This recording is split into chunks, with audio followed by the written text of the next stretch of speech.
Shalom à toutes et à tous, bienvenue dans cette vidéo. Pour ceux qui ne me connaissent pas, je suis Nancy de l'Assemblée Son of the Light, dirigée par l'homme de Dieu, le pasteur Regan Mandelason, qui est mon enseignant, mon pasteur et mon père spirituel. Donc pour ceux qui sont nouveaux sur ma chaîne, vous allez découvrir que je partage des messages d'encouragement, d'enseignement et parfois vous aurez même des prédications. Donc pour aujourd'hui, je voulais commencer cette année en publiant un message qui va être très important que j'ai partagé au sein de ma propre assemblée et qui je sais va vous bénir et dont tous les enfants de Dieu ont besoin d'entendre. Donc vous avez sûrement lu le thème qui est le temps et les saisons. Le temps et les saisons. Pourquoi est-ce que j'étais arrivée à préparer ce message? C'est car suite à ma réflexion par rapport à l'année dernière, à comment les choses devaient se passer pour cette nouvelle année, comment j'appréhendais les choses que Dieu voulait faire avec moi durant cette nouvelle année, je me suis rendu compte à quel point comprendre le temps et les saisons de Dieu était importante.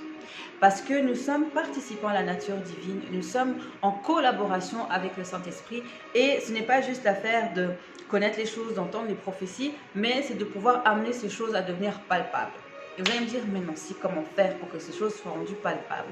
On peut être beaucoup à se poser des questions sur les moyens que Dieu veut utiliser pour amener les choses. Peut-être tu as entendu plein de prophéties à ton sujet qui se répètent, mais qui ne s'accomplissent jamais.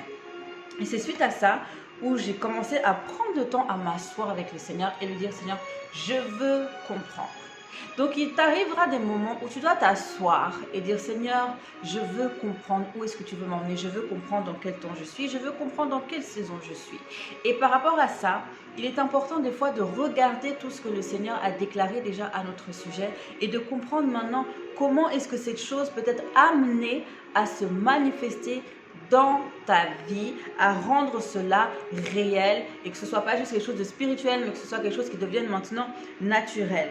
Donc quand on a cette réflexion, la chose qui est importante de comprendre, c'est que cette année, Dieu veut que ses enfants, partout dans le monde, que les enfants de Dieu puissent avoir leur cœur et leurs pensées focalisés sur lui. Le cœur et les pensées focalisées sur lui et comprendre que cette année est importante de rentrer dans la profondeur de sa connaissance. On parle souvent de la Bible comme un livre religieux, mais une chose que j'ai comprise, c'est que la Bible, ce n'est pas un livre religieux, c'est un livre qui est spirituel. Ce sont des pages qui ont été marquées par des hommes qui ont reçu des paroles de la part du Seigneur. Ce sont des pages qui sont prophétiques, ce sont des paroles prophétiques pour toi, pour moi, pour ceux qui les ont vécues et pour ceux qui vont les vivre après. Donc, quelle est la nécessité de lire cette parole? Et c'est là où je veux en venir, c'est que la parole doit être quelque chose qu'on va étudier, qu'on va sonder, qu'on va scruter, pas parce que c'est un devoir de chrétien, pas parce que ça fait bien, pas parce qu'il faut soulager notre conscience, mais parce que c'est une nécessité. Une nécessité. Dieu n'a pas besoin, c'est pas pour Dieu qu'on va lire la parole. Lui, il l'a écrite. Elle vient de lui, il la connaît. Mais il sait que c'est pour toi parce que derrière cette parole, il y a des bénéfices que tu vas recevoir. Il y a des plans, des éléments dont tu as besoin pour chaque jour marcher avec lui. De victoire en victoire, de gloire en gloire, de sagesse qui grandit et qui grandit davantage. Donc la parole est une nécessité pour toi afin que tu puisses grandir spirituellement, afin que tu puisses t'épanouir, afin que tu puisses comprendre la pensée de Dieu. D'où le premier point que je vais amener qui est ramener les cœurs et les pensées à Dieu par la connaissance de sa parole. Oui, le premier point, ramener les cœurs et les pensées à Dieu par la connaissance de sa parole. Donc suite à une méditation que j'avais eue récemment, lorsque j'essaie d'aller dans Psaume chapitre 90 au verset 12, Psaume 90 verset 12, je répète, Psaume chapitre 90 au verset 12, dans la parole, dans la version, 8 secondes. Oups, Psaume, mon ami, Psaume. J'arrive. Psaume 90, verset 12, version 8 secondes. La parole nous dit ceci. Enseigne-nous à bien compter nos jours, afin que nous appliquions notre cœur à la sagesse. Donc, on a peut-être déjà entendu cette parole dans Éphésiens qui nous dit « rachetez le temps ». Il faut comprendre que le temps est la chose, l'élément que tout être humain a reçu de manière équitable. Nous avons tous reçu 24 heures dans la journée, 7 jours dans la semaine, 52 semaines par année. S'il y a une chose qu'on a eue vraiment de manière équitable et que personne ne peut nous enlever, c'est le temps. Voilà pourquoi le temps est important de comprendre. Et j'ai aimé dans le fameux verset d'Éphésiens, Éphésiens chapitre 5, verset 16, qu'on va prendre en parallèle. Éphésiens 5, 16. On va commencer par 15, pardon. Éphésiens chapitre 5 au verset 15. La version 8 secondes nous dit ceci.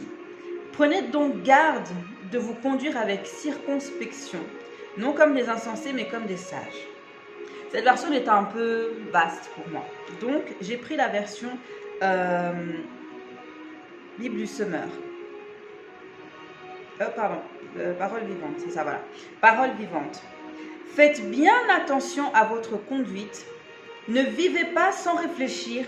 Vivez plutôt comme des sages. Et là, ça m'a interpellée. C'est que chaque jour, tu dois faire en sorte de te réveiller avec cette pensée. Comment je dois marcher aujourd'hui pour pouvoir me rapprocher davantage de la promesse de Dieu, pour pouvoir faire grandir mon esprit, pour pouvoir faire grandir ma relation avec le Seigneur. C'est qu'il nous dit bien, faites bien attention à votre conduite. C'est qu'il y a une manière de vivre, il y a une manière d'être, il y a une manière avec laquelle on doit se réveiller, où on ne peut pas se réveiller comme monsieur et madame tout le monde, je me lève, la journée va passer comme ci, la journée va passer comme ça. Non, chaque jour est une opportunité pour découvrir ce que Dieu a placé en toi. Chaque jour, tu as la responsabilité d'aller écouter la voix du Saint-Esprit. Chaque jour, tu dois avoir à cœur de sonder et de t'appliquer à la sagesse. Et pendant, j'avais parlé de ma méditation vis-à-vis de Psaume chapitre 90, mais en fait, c'était en parallèle avec le livre d'Ecclésiaste où il dit 2 fois, ça m'a interpellé, j'ai appliqué mon cœur à rechercher et à sonder par la sagesse tout ce qui se fait sous les cieux. Et plus loin, il dit, j'ai appliqué mon cœur à connaître la sagesse et on va s'arrêter là, à connaître la sagesse. Donc là, je me suis rendu compte que Nancy, il n'y a pas de secret.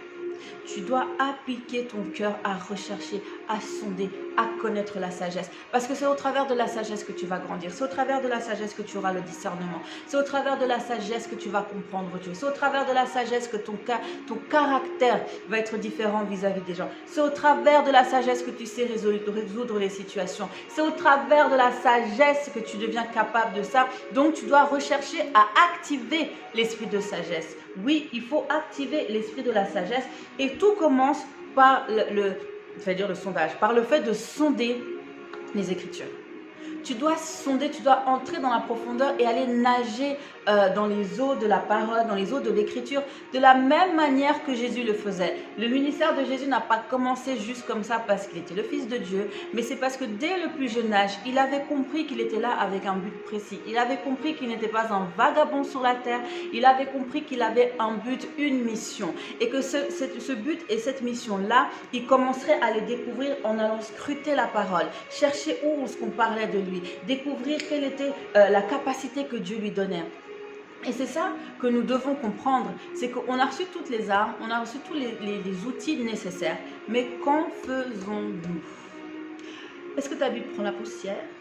Ou est-ce que c'est quelque chose que tu vas maintenant voir de manière différente? C'est-à-dire que tu ouvres les Écritures et dis, Seigneur, je veux que tu me parles. J'ai besoin que tu me parles. Je veux comprendre quelque chose de nouveau. Je veux découvrir ce verset que tu as peut-être lu 10, 20, 30, 40, 100 fois, que tu ne comprenais pas. Dieu va t'ouvrir l'intelligence. Et je prie et je déclare pour quelqu'un que Dieu t'ouvre l'intelligence pour comprendre ces Écritures, pour comprendre la révélation, pour comprendre ce qu'il a prévu pour toi. Car tu ne peux pas ne pas connaître. Cela t'a été promis, cela t'a été destiné de connaître ces choses. Amen. Donc, le premier point, je répète, c'est ramener les cœurs et les pensées à Dieu par la connaissance de la parole. Et avec Dieu, les choses peuvent commencer à être manifestes lorsque tu prends sa logique et tu laisses ta logique humaine. Parce que la sagesse de Dieu est une folie pour l'homme, mais ça dépasse tout entendement, toute intelligence. Donc, quand on va connaître et comprendre la volonté de Dieu, il faut maintenant savoir que ça implique une action de notre part. Ce n'est pas Dieu qui va te lever comme si tu étais une marionnette et qui va te faire prendre la Bible. Tu dois y mettre ton cœur. Et c'est ça que Salomon dit dans Ecclésiaste, j'ai appliqué mon cœur Il n'a pas dit j'ai impliqué ma tête. Il faut que la parole, tu désires l'avoir dans ton cœur et pas juste quelque chose qui soit dans ta tête en tant que, voilà, j'ai lu la parole, j'ai appliqué mon cœur à la sagesse. Oui, on a compris, c'est du français, mais qu'est-ce que ça veut dire? Ça veut dire que je dois y mettre du mien, je dois y mettre un désir, je dois y mettre un plaisir. Je ne comprends pas certes au début, mais Seigneur, je sais que tu m'emmènes quelque part. Je n'ai pas envie de le faire, mais Seigneur, je vais le faire par la foi. Je n'en vois pas l'utilité, mais Seigneur, fais-moi comprendre l'importance de sonder la sagesse, d'y appliquer mon cœur. Parce que quand le cœur y est, comme la Bible dit, là où est ton cœur, là où est ton trésor. Donc quand tu mets ton cœur quelque part, c'est là où tu vas trouver ton trésor. Et la parole de Dieu est un trésor. Tu es un trésor caché. Tu dois découvrir ta valeur à l'intérieur. Tu vas découvrir toutes les clés dont tu as besoin dans tous les domaines. Tous les domaines de ta vie, tu trouves des clés dans cette parole. Et c'est ça qui va faire que tu ne vas plus négliger ces livres de Genèse à Apocalypse, mais tu vas commencer à savoir que c'est ta base solide pour ta vie de tous les jours. Ta base solide pour ta vie de tous les jours. Et quand tu commences à fonctionner avec la sagesse, c'est là que tu deviens comme l'exemple de Salomon qu'on va avoir en tant que roi, où tout le monde compare Salomon comme celui qui a fait une prière sage, une prière qui était vraiment digne d'exemple, etc. Mais en fait, Salomon avait simplement réalisé une chose. Un, il était appelé. La première chose. 2, il avait été éduqué par rapport à cet appel. 3, cet appel arrive et il se rend compte que s'il avait été appelé à être un dirigeant, c'est-à-dire un roi qui devait régner sur un peuple, l'outil dont il avait besoin, c'était la sagesse. Donc il n'a pas fait sa demande n'importe comment au Seigneur, il l'a faite parce qu'il savait que l'outil capital, indispensable, c'était la sagesse. Voilà pourquoi Dieu a pu lui donner au-delà de sa demande, parce que derrière la sagesse, tout vient derrière, automatiquement. La sagesse enseigne, la sagesse instruit, la sagesse corrige, la sagesse résout toutes les énigmes. Et quand on lit Proverbes, on voit tout ce que la sagesse est capable de faire. Et la sagesse, c'est l'esprit, c'est Christ lui-même, c'est la parole qui t'enseigne, qui te permet de faire les exploits que tu ne ferais jamais avec ton intelligence humaine. Avec ton intelligence, même si tu es la personne la plus intelligente de ton entourage, considérée comme plus sage, la sagesse de Dieu, quand tu la manifestes, ça change les choses, ça change les circonstances, ça change tout. Donc pour en revenir maintenant à mon thème, parce que j'ai parlé du temps et des saisons, je vais lire la définition du temps et des saisons. Donc la saison, c'est une époque de l'année marquée par un climat ou une végétation particulière. Le deuxième sens, c'est une période d'une année ou une activité je reprends. Le deuxième sens de la saison, c'est une période d'année où une activité connaît un pic. Donc autrement dit, il y a des périodes de la vie où Dieu nous fait comprendre qu'il veut faire quelque chose. Il y a des périodes qui vont être un peu plus troubles, mais il faut savoir reconnaître que derrière ça, Dieu veut faire quelque chose. Il y a des périodes où il faut plus se consacrer parce que derrière Dieu veut faire quelque chose. Et c'est ça les saisons, ce sont des cycles. Maintenant, dans ce cycle, il y a des temps. Et le temps, si on prend la définition, on va... à chaque fois, j'ai ce truc qui me dérange. Succession, pardon, j'essaye de lire derrière ça.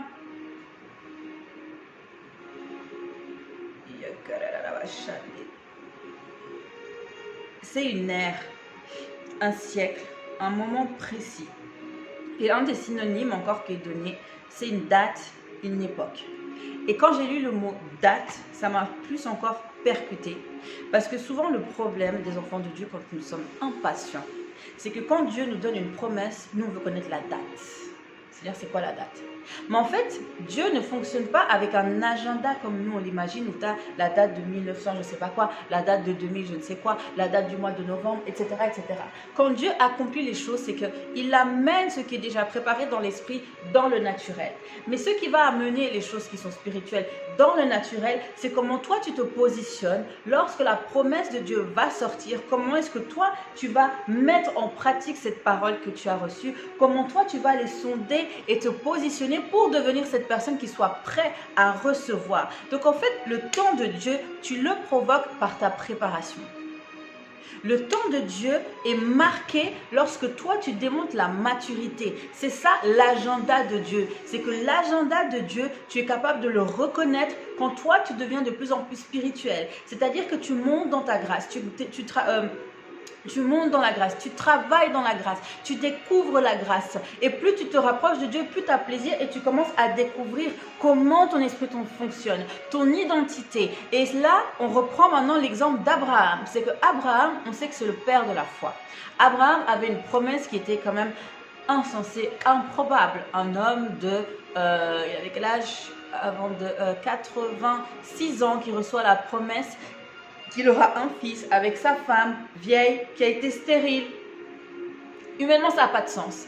Mais le Seigneur lui avait fait cette promesse et que cet enfant viendrait de manière naturelle, c'est-à-dire qu'il n'y avait pas de fécondation in vitro ou je ne sais quoi. Non, ça devait venir de lui et de sa femme. Au début, pour Abraham, c'était compliqué, c'était bancal. Il ne comprenait pas, il y avait quelques défaillances dans la foi et quelques défaillances dans la manière de faire. Mais lorsqu'on voit Abraham à la fin, plus il marchait avec Dieu, plus il connaissait Dieu, plus il apprenait à comprendre qui était le Seigneur, plus il était capable maintenant de cerner le temps et les saisons que Dieu voulait amener. Et là où je veux en venir, c'est que l'épisode où il est posé chez lui, sous cet arbre au soleil, et il y a 3 hommes qui arrivent. Ces 3 hommes, comment est-ce qu'il aurait pu savoir que ces hommes-là n'étaient pas en mode visiteur comme n'importe quel visiteur, que c'était une visitation céleste, c'était une visitation surnaturelle. Et ça, si on n'est pas dans l'esprit, comment le cerner? Abraham avait grandi et il avait développé le sens de son esprit, il avait développé une autre personne, il avait développé son vrai lui et c'est ça qui a permis de connecter directement la chose et de dire Sarah, dépêche-toi, va faire à manger, nous allons servir parce que là, il y a quelque chose qui est en train de se passer. Si moi, quand je lisais ça, je me disais, mais comment Abraham, il a compris que c'était 3 anges, que c'était si... Non, Abraham était devenu spirituel. C'est parce qu'il était connecté dans l'esprit qu'il était capable de cerner ce qui est spirituel. Quand tu demeures dans l'esprit, tu cernes ce qui est dans l'esprit. Quand tu ne demeures pas dans l'esprit, tu ne cernes pas parce que la chair et l'esprit sont 2 choses qui sont complètement opposées, qu'on ne peut pas relier. C'est 2 mondes différents. C'est parler chinois avec quelqu'un qui parle français. Ça ne fonctionne pas. Il faut être surnaturel et c'est pour ça que Dieu nous pousse toujours à être dans je peux dire briser la chair, mais dans cette excellence où on en veut toujours plus avec le Seigneur, où on veut toujours creuser, creuser, creuser. Et là, ces 3 hommes vont pas avoir une parole maintenant de plus en plus précise. C'est qu'Abraham, il a grandi. Plus tu t'approches des choses que Dieu fait, plus Dieu a un langage qui va être différent. Ça peut être imagé, mais quand tu comprends l'image, tu te rends compte que là, ça s'approche. Là, Dieu parle d'une certaine façon. Ok, on va commencer à se préparer. Là, on sent que c'est très bientôt. Seigneur, là, tu dis quoi? Et il te donne toujours des clés jusqu'à ce qu'on arrive à Abraham l'année prochaine, à la même période. Là, on arrive à une date. Il faut que ta foi commence d'abord lorsqu'il n'y a pas de date, parce que c'est toi qui crée la date. Abraham avait provoqué l'arrivée de son enfant. L'année prochaine, à la même période, tu auras un enfant. Il n'a pas dit que Sarah va tomber enceinte. Il a dit, tu auras un enfant. Donc là, maintenant, continue. Continue à marcher dans la foi en connaissant ta femme, parce que l'heure est arrivée où tu vas porter Isaac dans tes bras. Et je veux dire à quelqu'un aujourd'hui, l'heure est arrivée où tu vas commencer à goûter aux choses de Dieu. Pourquoi? Parce que tu vas développer ton esprit, parce que tu vas te conditionner, parce que tu vas te consacrer cette année, parce que tu vas te décider à faire des exploits, parce que tu vas chérir la parole, parce que tu vas chérir ton devoir en tant que citoyen du royaume pour marcher dans l'excellence, parce que ces choses-là vont se manifester dans ton cœur, elles vont certainement avoir du fruit. Et c'est là où on va arriver sur mon dernier point qui englobe le tout, c'est que Dieu est fidèle. Dieu est fidèle. Dieu est fidèle. Il n'y a aucune chose d'autre à dire. Dieu est fidèle. Il n'y a rien qui dise qu'il revienne à lui sans avoir effet. Parce que même lorsque tu échoues, même lorsque tu es faible, Dieu fait toujours en sorte qu'il puisse te pousser à aller au-delà de tes limites, à aller au-delà de ce que toi tu imaginais à ton sujet, à aller au-delà de ta foi, à étendre ta foi. C'est Dieu qui crée en toi la foi. Parce que, je vais reprendre la parole dans Éphésiens 5, 16 cette fois. Donc j'avais dit, prenez donc garde au verset 15, de vous conduire avec circonspection, non comme des insensés, mais comme des sages. Rachetez le temps, car les jours sont mauvais. C'est pourquoi ne soyez pas inconsidérés, mais comprenez quelle est la volonté du Seigneur. Donc quand on a compris ce que je viens de dire précédemment, quand tu appliques ton cœur à la sagesse, tu découvres la volonté du Seigneur. Et parce que tu connais la volonté du Seigneur, tu es capable d'amener cette volonté à toi parce que tu commences à découvrir les clés. Les clés dont Jésus a parlé à Pierre dans Matthieu chapitre 16 au verset 19, il dit « Je te donnerai les clés du royaume ». Une clé, quand tu l'as, tu ouvres une porte sans aucun problème. Tu n'as pas besoin de pousser, tu n'as pas besoin de taper, tu prends ta clé, tu ouvres. Et Dieu nous a ouvert tout accès, maintenant il te faut les clés. Il te faut avoir les clés. Et les clés se trouvent dans sa parole. Et sa parole est réelle. Ce sont des paroles de vie. Elles amènent à l'existence ce qui n'existe pas. Elles te permettent de comprendre quelle est la volonté de Dieu. Et l'apôtre Paul nous dira, afin que nous puissions discerner les choses les meilleures qui arrivent. Donc la volonté de Dieu te permet de comprendre les choses les meilleures qui arrivent. Et c'est là que tu sais ce que Dieu veut pour toi et ce que Dieu ne veut pas. Parce que tu as capté sa pensée. Tu as capté sa pensée. Tu es devenu spirituel tel que lui l'est, car il nous a créés à son image, à sa ressemblance. Il a dit, vous êtes des dieux. Tu dois savoir aujourd'hui que le jour où tu as reçu le Saint-Esprit, tu es devenu un Dieu. Ce n'est pas quelque chose à quoi tu ressembles, tu es un Dieu. Alors fonctionne selon cette nature-là. Développe ta nature de l'esprit. Sois patient et choisis de grandir dans la foi. Choisis de grandir dans la grâce. Choisis de grandir dans l'instruction, la sagesse, de la recevoir, de la chérir, car ça devient ta base solide. Ta base solide. C'est important pour cette année que les cœurs reviennent, car quand tu comprends sa volonté, c'est déjà le meilleur moyen. Et tu deviendras comme cet homme que Jacques définit, plus comme un auditeur oublieux, qui entend la prédication, qui lit la parole, mais qui oublie aussitôt quel il était, parce qu'en fait, il n'en fait rien. Mais quand tu deviens celui qui plonge les regards dans la loi parfaite, c'est-à-dire la loi de Christ, pas la loi de Moïse, mais la loi de Christ, qui est complète, pleine d'amour, pleine de grâce et de vérité, alors là tu te mets en activité, et le fait d'être en activité fait de toi un homme heureux, parce que tu vis ce pourquoi tu as été créé. Quand on fait ce qu'on aime, on est heureux. Donc quand on vit la volonté de Dieu, on est heureux parce qu'on est plein, on est complet. On est littéralement complète. Donc les promesses sont spirituelles pour des êtres spirituels. Tu vas me dire, oui, mais comment on fait? C'est trop compliqué. C'est pas compliqué. Commence avec ce que tu as. Commence avec le plus petit verset qui t'a marqué, qui t'a fait tilt, qui t'a fait réfléchir. Et tu prends ton stylo, ton cahier, et tu réfléchis là-dessus. Tu parles avec ton guide, parle avec ton pasteur, parle avec les personnes que Dieu a établies pour que tu puisses comprendre davantage. Donc cette année, ne passe pas le temps de Dieu, ne loue pas ta saison. C'est l'année où tu dois expérimenter les choses que Dieu avait prévues pour toi. Donc cerne les choses par la parole. Je sais que ce message en a béni plus d'un, et il y en a d'autres qui arriveront encore avec de l'impact, parce que nous allons grandir ensemble de gloire en gloire. À très bientôt les amis.